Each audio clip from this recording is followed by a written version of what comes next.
সাল্লাম দোয়া করেছেন, সেই কথাগুলি তিনি বাস্তবায়ন করেছেন। ইয়াতলু আলাইহিম আয়াতিহি ওয়া ইউযাক্কিহিম ওয়া ইউআল্লিমুহুমুল কিতাবা ওয়াল হিকমা ওয়া ইন কানু মিন ক্বাবলু লাফী দালালিন মুবিন। একই আয়াত সামান্য পার্থক্যে সূরা বাকারা এবং সূরাতুল জুমার মধ্যে এসেছে। সূরা বাকারায় এসেছে ইব্রাহিম আলাইহিস সালাতু ওয়াস সালাম দোয়া করলেন সেই দোয়া হিসেবে।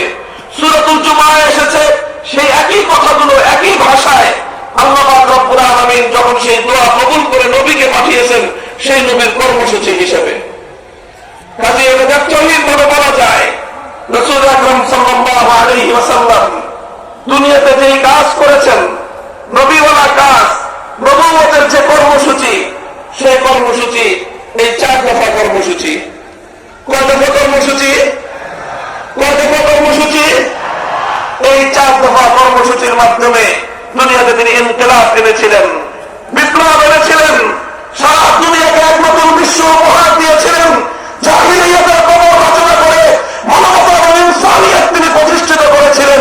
এই সব কিছুর মনে ছিল এই 4 দফা কর্মসূচি। একটা একটা করে খুব সংক্ষেপে বলবো।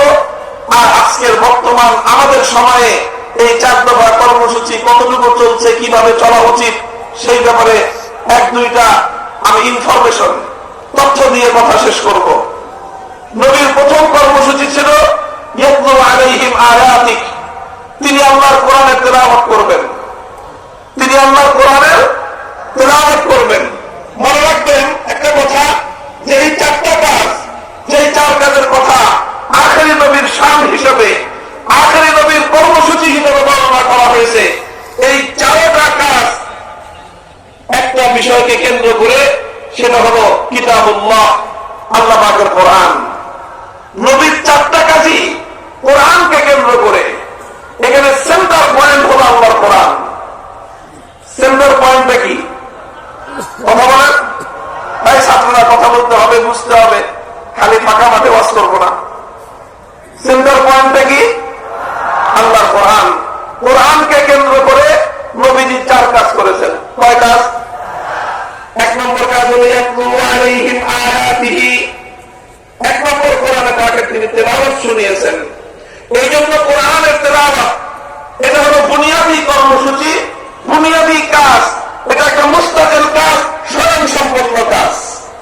কোরআনের অর্থ বুঝে আসুক বা না আসুক, কোরআনের অর্থ বুঝে আসা বা না আসা, কোরআনের মর্ম বুঝে আসা না আসা, এটা পরের বিষয়। প্রথম ধাপের কর্মসূচি হলো শুধুমাত্র এই জাহিলিয়াতের অন্ধকারকে দূর করতে হলে চতুর্দিক থেকে আল্লাহর কোরআনের তেলাওয়াত শুরু করো। কোরআনের তেলাওয়াতের মধ্যে আল্লাহ পাক সেই তাসির রেখেছেন, সেই প্রভাব রেখেছেন।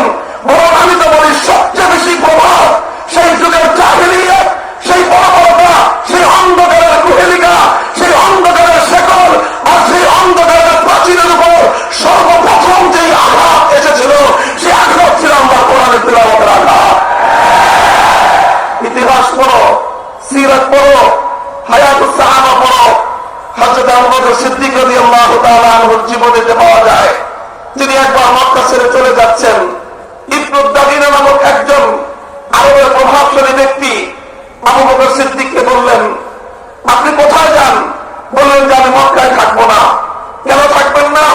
মক্কার লোকজন আমার সঙ্গে দুর্ব্যবহার করে, আমাকে নানাভাবে উত্ত্যক্ত করে, এই জন্য আমি আর মক্কায় থাকতে পারবো না। ইবনু দাগিনা বলল যে আবু বকরের মতো লোক যদি মক্কায় থাকতে না পারে, এটা মক্কাবাসীর জন্য কলঙ্ক হবে। মানুষ মক্কার লোকদেরকে খারাপ বলবে যে আবু বকরের মতো সোনার মানুষকে তারা থাকতে দেয় নাই।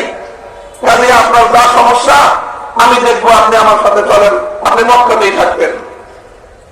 ইবনু দাগিনা সিদ্দিক আকবরকে নিয়ে মক্কায় আসলেন।